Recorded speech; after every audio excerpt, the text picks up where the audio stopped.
welcome to another episode of the CEO and the Lobster. And this week we're going to have chat about what's been the hot topics and big news in the crypto industry, which is what is happening with Bitcoin. We've seen some crazy Bitcoin fees going on, all this chat about ordinals, BRC-20s. We thought we'd break it down for you guys and start with perhaps a little bit of a step backwards into last year's history of Bitcoin with the change to Taproot. So this probably passed many people by at the time. It wasn't really a big deal, but now it's having some really interesting ramifications and flow-on impacts for the network. So Patrick, you want to take us away with a bit of a 101 on what Taproot was? I would love to, and I'll try to keep this as simple as possible because this is my jam. I love this stuff. So, long time ago, there was these things called the Did you block. hear that from an ETH Maxi that he loves the stuff? I'm very impressed. I don't love ETH or Bitcoin. I love being a nerd. Let's be very clear about that. An excuse to geek out on just new technology and like really interesting constraints. So ages ago, there was these things called the block size wars, where you kind of got Bitcoin Cash, Bitcoin SV, all trying to say, should we change the size of the Bitcoin block to allow more transactions? Currently, it's 1 megabyte, which is not a huge amount of transactions you can fit into each block. What Taproot did was very subtly kind of change it in a really non-controversial way, given that we had like massive wars in late, I think it was 2017 about this stuff. And what Taproot specifically did was allow you to split out the metadata from the actual transaction data. So each transaction you make has a certain amount of metadata with it, and you can put whatever you want in there. Originally, it was meant to make multi-sigs a little bit more easy, but realistically, you could put anything you wanted in there. And it kind of changed it to be, I think, the new naming conventions, BC, P1, a few other like little changes happened with that, but it was really a nothing moment, and especially for how impactful it's been, no one kind of noticed by and large when it happened in the greater community, and it's led to these things called ordinals, which use this stuff and kind of run with the metadata concept in a way I don't think the creators were kind of thinking.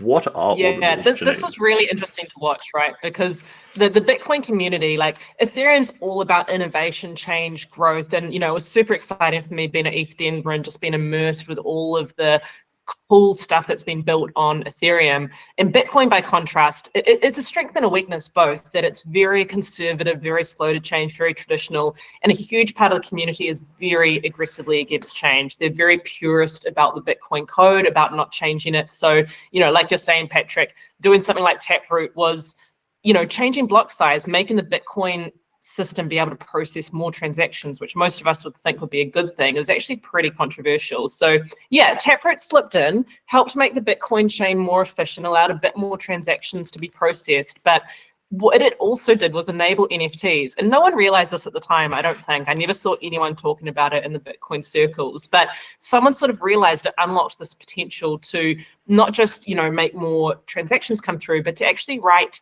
any sort of data on the blockchain. And to steal, Patrick, your term for this, which I love, is kind of like graffiti on the blockchain, right? Digital graffiti. So you can write anything you want in with a transaction, and that because, as we know, blockchain data is permanent, it's always publicly available, that data is stored and captured and permanently available on the block that you've written it on. And people realized you could do this for more than just making transactions more efficient, but you could put in code, you can put in pictures, you can do your monkey JPEGs on Bitcoin now, which is kind of crazy and has led to a lot of Bitcoin maxis being very unhappy, but has also led to a lot of really interesting innovations. So yeah, what have you been seeing in the space, Patrick? Have you got any ordinals yourself? Are you involved in the Bitcoin NFT revolution? So I actually do have a wallet that I've set up purely for this because I actually do want to get involved in ordinals purely just from a learning thing, because I don't know, I just think that's the coolest idea. That I don't know, you would never like inscribe something on like some ancient ruins, but like if you kind of think about like Bitcoin in the same way, right? It's like these blocks are a big stone block and you're literally like chiseling something into it that's going to be there for like all of time, because I don't think Bitcoin's ever going away. Like it's just a moment kind of that I want to really be involved in and like make my mark. I don't want to make it useless. I don't want to waste block space, but like getting involved in ordinals, getting involved in the BRC-20 just seems like now's the time to do it. Now's the time to jump in because it's a real turning point in the Bitcoin ecosystem. And yeah, the stuff people are inscribing on it originally was like nothing. Like people were doing like names and just really, really useless stuff. And then people decided to start putting JPEGs or pointers towards JPEGs. And then people realized you can inscribe code on it. And that's where things really, really got interesting. And that's where BRC-20, which isn't ERC-20, it's slightly different, but it's very close, isn't it, Yeah, does it Janine? even stand for the same thing? BRC-20, like an ERC-20, which most people will be familiar with through what, USDT, USDC, it enables other protocols, other coins to build on Ethereum. It stands for ETH request for comment. What does BRC-20 stand for? Does it have the same background to it, or is it just a copycat that sounds cool? It is the definition of a good name is all you need. It is a marketing term. It was a way of kind of communicating that this is the same thing as ERC-20, but it's on Bitcoin, right? So you could make the Right. argument that it stands for Bitcoin request of comment 20, doesn't really check out.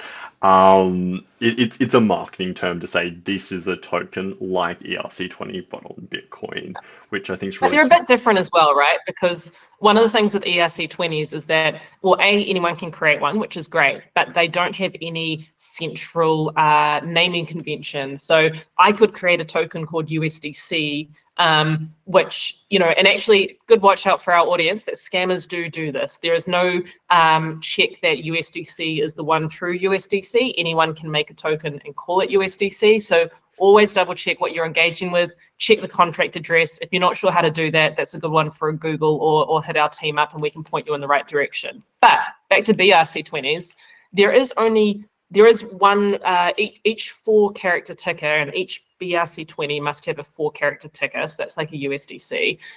Those are all unique, right? You can't have 2 tokens sharing the same one. So there's going to be this limited supply of 9,999 different BRC-20s that can be created. And I think there's a bit of a war on at the moment, a bit of a gold rush of people trying to mint them, right? So how does that minting process work? Is that easy to do? What's involved in that? Yeah, so exactly the same, right? So with ERC-20s, it's the address that's like the unique thing, because there's no address with BRC. There's no smart contract that things fall back to. It's just the inscribing thing. If you had 2 tokens with the same name, they would kind of just look like the same thing on the blockchain. There's no way of kind of separating them out. So yeah, there's essentially this standard that it's really, really interesting how the standard came, and I'm going to slightly derail the conversation. Bitcoin people love to talk about proof of work and the best consensus mechanism. And then you have BRC-20, which everyone just kind of agreed was a good idea and kind of ran with. There is no consensus mechanism other than that of the network, that of the community, which I love, to be completely blunt. I mean, Um, I think that's like the best consensus mechanism, right? Is, popularity, community agreement, social consensus, better than proof of work in my mind, more yeah, authentic. exactly, exactly. And it kind of just I think highlights a lot of community aspects more than anything. But because there's no like clear like upgrade path, there's no clear process to making changes other than getting everyone to agree, which I don't think anyone's counting on.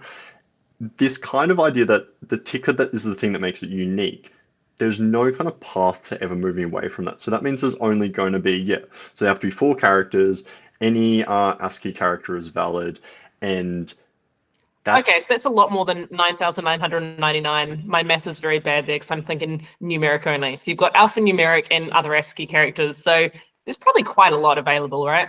Yeah, there probably is quite a lot, but it's very much like the early days of the internet with domain squatting, essentially, where everyone was Yeah. like buying up common words and common names and stuff like that. The catch with this is there's no central authority to say if somebody dies, you can just reclaim it. So we're going to get a lot of names that might just be lost forever because no one can access them, or they're not like really centrally controlled, which is, yeah, that's kind of been like leaning to all this like network fee stuff because yeah, to do this you need to add something in this metadata. To add metadata, you need to make a transaction. So there's been a huge amount of demand for transactions. How's that been affecting EC? How's that been affecting our business given that there is so much demand for Bitcoin transactions? It's been a bit of a nightmare, to be honest, because as our customers will probably know, historically we've always covered the cost of Bitcoin network fees. So with something like an ERC-20 transaction, we will pass the network fee on because those have been skyrocketing all over the place, very volatile. Bitcoin's always been, since really we started business in 2018 properly, Bitcoin fees have been pretty stable. So we've just covered them and not passed the cost on to customers.